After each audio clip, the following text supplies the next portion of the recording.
bonsoir à tous les amis, supporters, supportrices parisiens, parisiennes, supporters, supportrices d'autres clubs, amoureux, amoureuses du football, bienvenue à vous. Bon les amis, j'ai le plaisir de vous retrouver pour une vidéo spéciale.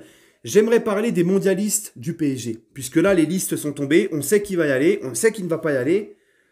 Et j'aimerais aussi parler du mercato parisien, avec l'annonce de Joao Félix, qui devrait peut-être arriver en prêt au Vous devez vous dire, il est complètement fou ce gars-là. Joao Félix, donc, qui est, selon les médias, qui est dans le viseur du PSG, qui pourrait venir dès cet hiver à Paris, et Kanté, qui pourrait venir libre dès l'été prochain au PSG. Le PSG le voudrait. Donc j'aimerais commenter ces rumeurs, donner mon avis. Voilà. Restez bien au bout de la vidéo parce que j'ai deux, trois petits trucs à vous dire. Concernant donc les mondialistes, donc on va faire ceux qui vont à la Coupe du Monde. D'accord? Ligne par ligne. Gardien. Donc, le seul gardien parisien qui va au mondial, c'est Navas avec le Costa Rica. Voilà. Gigio Donnarumma ne va pas y aller, puisque l'Italie, vous le savez, et c'est triste pour moi. Hein, l'Italie n'est pas à la Coupe du Monde. Et moi, franchement, j'ai beaucoup de supporters parisiens d'origine italienne qui me suivent. Et c'est vrai que j'ai une grosse compassion pour eux, parce que ne pas voir la Coupe du Monde, normalement, on devrait avoir les meilleures nations au monde. Et l'Italie n'y est pas. Et ça fait vraiment mal au cœur parce que c'est un pays de foot, c'est une équipe de foot, c'est une équipe qui a remporté plusieurs fois la Coupe du Monde, c'est une équipe qui est actuellement championne d'Europe en titre, d'accord, qui nous avait quand même tous régalé de par son état d'esprit, le cœur qu'il mettait et tout dans cet Euro. Et ne pas les voir à la Coupe du Monde, ça fait quand même tâche et c'est triste. Voilà. Donc Gigio, il restera à Paris. Voilà. Concernant Navas, puisqu'on parle de Gigio qui reste à Paris, je pense sincèrement, pour la petite parenthèse, Navas, ça ne serait pas étonnant de le voir partir cet hiver au PSG. Il devait partir cet été, ça ne s'est pas fait. Là, il est toujours numéro 2 et il sait que de toute façon, il sera numéro 2. Donc, il n'y a peut-être pas de... Il n'y aurait pas de surprise à voir. Il ne faudra pas faire les étonner s'il part dès janvier dans un autre club pour aller ailleurs et ça serait compréhensible. Les défenseurs maintenant. Hakimi avec le Maroc. Marquinhos avec le Brésil, Presco avec l'équipe de France et Nuno Mendes avec le Portugal. Et pour parler un petit peu de ça, Nuno Mendes avec le Portugal, ça me fait rire parce que Nuno Mendes, il a été pris avec un autre latéral gauche au Portugal et c'est Rafael Guerreiro. Alors vous allez me dire, Guerreiro, il n'est pas au PSG, on s'en fout. Mais pourquoi je dis ça? Parce qu'il y en a un qui est depuis un petit bout de temps plus appelé en équipe du Portugal, contrairement à Mendes qui lui est très régulièrement appelé, tout le temps, qui s'appelle Nuno Tavares et qui joue à l'OM. Et lui, tu vois, du côté de la Canebière, on nous vendait, il n'y a pas si longtemps que ça, que Tavares avait deux Mendes à chaque orteil, que c'était le vrai Nuno, que c'était le meilleur latéral gauche de Ligue 1. Et Nuno Tavares, il sera même pas à la Coupe du Monde, et Mendes, il y sera. Hein, soi-disant le plus fort, il reste à la maison et l'autre il y va. Et encore une fois, il est appelé. Voilà. Et l'autre, encore une fois, il restera sur son canapé à regarder la sélection, son canapé, à rouler des galoches à son clébard. Donc, je me pose la question maintenant. M'aurait-on menti?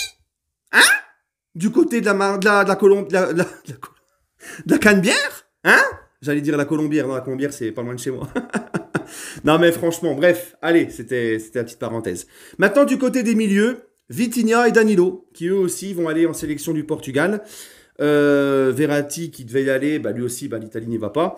Et sinon, devant, on a Soler qui va y aller avec l'Espagne. On a Sarabia qui va y aller avec l'Espagne. Et on a Neymar, Mbappé, Messi. Normal. Voilà pour les mondialistes au PSG. Les grands perdants, c'est Ramos en défense centrale. Ramos, personnellement, moi je pensais que Luis Enrique allait le prendre parce qu'il ne se blesse plus, que le PSG, il enchaîne. Il n'a plus de pépins physiques. Et je pensais qu'au moins Luis Enrique allait le prendre pour son côté état d'esprit, esprit de la gagne, son professionnalisme, son expérience, qui aurait pu être importante pour les joueurs dans cette compétition. Mais il a préféré s'en passer. Après, c'est pas un scandale, parce que Ramos, on sait qu'il est loin de son niveau prime au PSG. C'est plus le grand Ramos, hein, il vieillit. Et ça fait un petit bout de temps qu'il ne le prend plus, qu'il ne compte plus sur lui. Donc c'est pas non plus scandaleux qu'il continue sur cette ligne-là et à faire sans lui. Voilà. Du côté des grands perdants aussi, enfin de ceux que je suis un petit peu déçu de ne pas voir à la Coupe du Monde aussi, c'est Fabian Ruiz, parce que j'aime beaucoup ce joueur, vous le savez. Et Fabian Ruiz, il aurait été bon, tu vois, dans son QI foot, dans sa relance, dans son jeu au pied, tout ça. Il aurait été, sa technicité au milieu, il aurait été pas mal quand même pour l'Espagne de Luis Enrique. Donc il n'a pas été pris. Et puis sinon, il y a qui n'a pas été pris encore? Renato Sanchez avec le Portugal. Pour moi, c'est normal. Renato est très souvent blessé. Renato a du mal avec le PSG à s'imposer. Là, il est loin de son niveau et de qu'on lui connaît et de son talent. Donc, pour moi, bah, il n'y a rien de scandaleux. Et puis Mukele. Mukele, ça n'aurait pas été scandaleux de le voir dans la liste de Didier Deschamps en tant que latéral droit. Mais bon, c'est pas scandaleux non plus de ne pas le voir. Voilà. Surtout qu'on a vu dans la liste de Deschamps récemment, comme je vous l'ai dit, que Deschamps veut revenir à une défense à 4, retourner sur ses bases d'être déjà très solide derrière. Donc il a préféré avoir Koundé et Pavard en latéral droit. Et pour moi, c'est pas un scandale. Voilà. Voilà les amis. Pour les mondialistes. Donc on espère surtout que nos Parisiens vont briller. Surtout ceux de l'équipe de France. Moi, c'est ça qui m'intéresse. Ça, c'est surtout Mbappé, Kimpembe. Hein, le reste, voilà. Hein, puisque je supporte l'équipe de France. Mais on espère surtout qu'il n'y aura pas de blessures. Et voilà. Et on espère qu'ils vont tous revenir en forme et motivés pour la deuxième partie de saison qui va être très importante quand ils reviendront. Puisque la deuxième partie de saison, c'est la partie la plus importante dans la saison d'un club.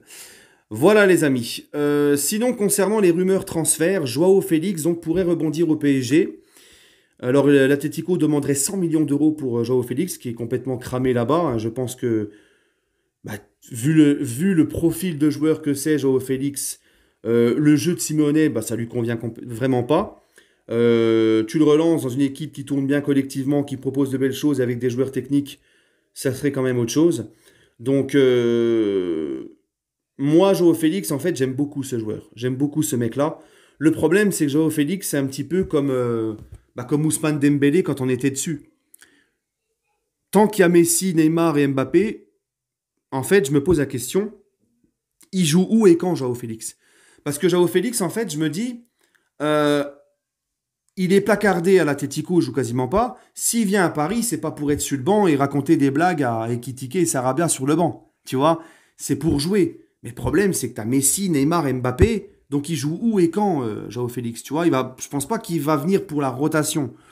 Après, s'il accepte de venir pour la rotation en attendant de voir ce qui se passe cet été, parce qu'on ne sait pas, cet été il peut arriver des choses, Mbappé qui part au Real, Messi qui ne prolonge pas, et là tu te dis, ouais, c'est bien, tu l'as pris, tu as anticipé, surtout que j'entends que ça pourrait être un prêt au mois de janvier pour Joao Félix, élever une option d'achat en été, donc pourquoi pas, suivant ce qui va se passer avec les départs peut-être d'un des trois de devant, c'est possible, et tu prépares, tu anticipes, et ça c'est pas mal.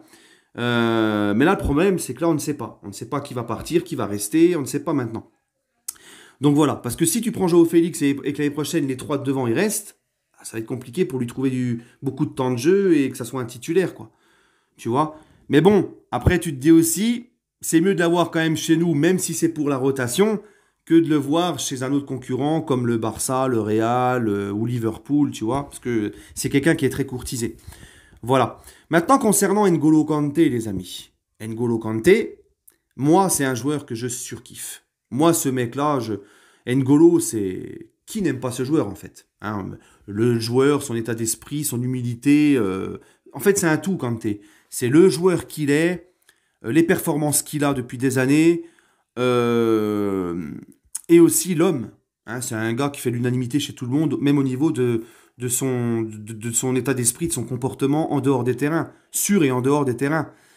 Et le problème, c'est qu'N'Golo Kanté, les amis, est-ce qu'il n'est pas finito? Comme dirait l'expression des petits jeunes sur Twitter, est-ce qu'il n'est pas finito, Kanté? Il est très souvent blessé, il joue très peu avec Chelsea.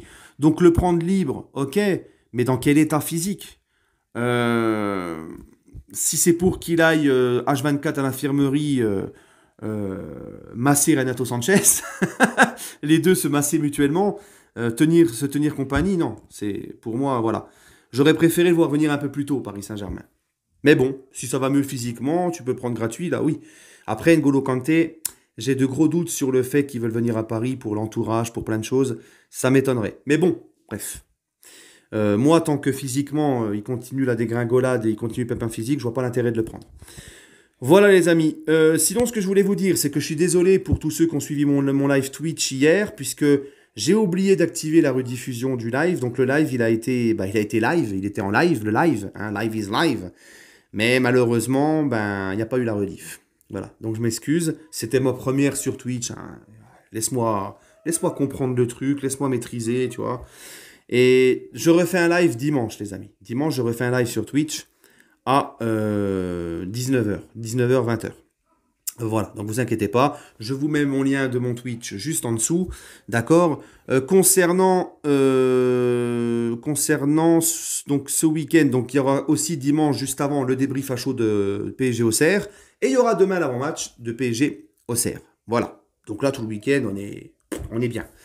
Ensuite les amis, concernant la trêve pendant la Coupe du Monde, écoutez, quand il y aura une actualité mercato sur le PSG, on continuera. Je continuerai ma série Mon PSG à moi aussi. On parlera bien sûr de l'équipe de France. Je ferai, comme je vous l'ai dit, les débriefs de l'équipe de France exceptionnellement pour la Coupe du Monde.